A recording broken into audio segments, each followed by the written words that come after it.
Bonjour, leçon numéro 9 pour mes 5e FGS. On va apprendre aujourd'hui à manipuler un atlas économique, toujours dans la perspective du chapitre sur la mondialisation, donc les flux commerciaux entre des pays ou entre des continents.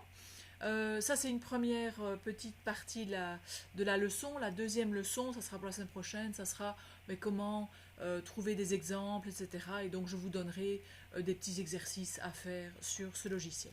Mais aujourd'hui on va essayer de comprendre comment ça fonctionne. Il est vraiment pas compliqué. La première chose que je vous demande, c'est de traduire le site en français. Donc normalement il apparaît en français, mais parfois il est en anglais, donc sauf si vous gérez super bien l'anglais. Alors il y aura certains choix à faire à chaque fois. Alors la première chose, je prends mon petit stylet. Voilà, la première chose à faire, c'est ici choisir un pays.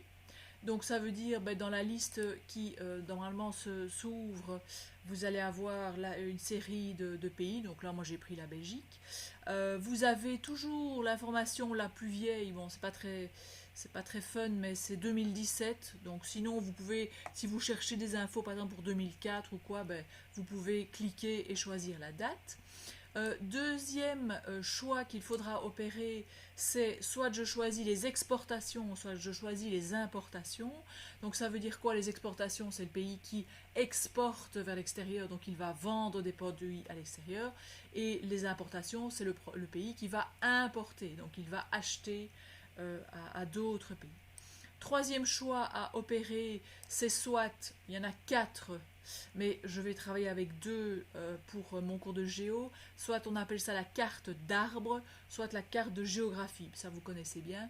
La carte d'arbre, c'est facile, c'est donc ici, en fonction du pays que vous avez fait, de la date que vous avez choisie, c'est les exportations par exemple. Donc vous avez à chaque fois une couleur. Donc par exemple ici du mauve c'est les services, le vert c'est plutôt le textile, le jaune c'est tout ce qui est agriculture, les minéraux, etc. Donc vous avez chaque fois des couleurs bien particulières et vous avez des informations qui ressortent à chaque fois. Donc ça c'est intéressant et donc c'est assez facile au niveau de la lisibilité.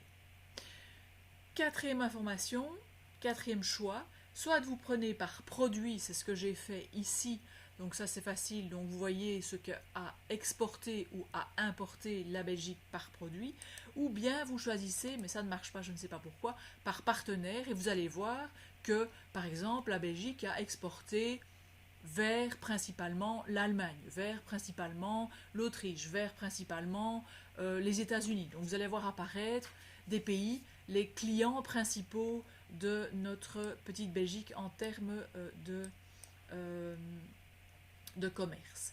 Et alors vous avez en dessous, mais je n'arrive pas non plus à le faire avec mon logiciel, vous allez pouvoir, si vous avez besoin d'informations supplémentaires, c'est vraiment très très bien fait, par exemple pour ceux qui font de l'économie, vous allez avoir un petit onglet en dessous du 4, donc ça sera le 5 ici, vous pouvez aller explorer le profil du pays. Donc là, vous allez avoir des données beaucoup plus précises et des textes, etc., qui vont tout vous apprendre sur le commerce, l'économie du pays qui sera choisi. Voilà, donc je vous donne rendez-vous la semaine prochaine pour des exercices par rapport à cette manipulation. Donc essayez quand même aujourd'hui d'y travailler pendant une demi-heure, de jouer un petit peu avec ce logiciel.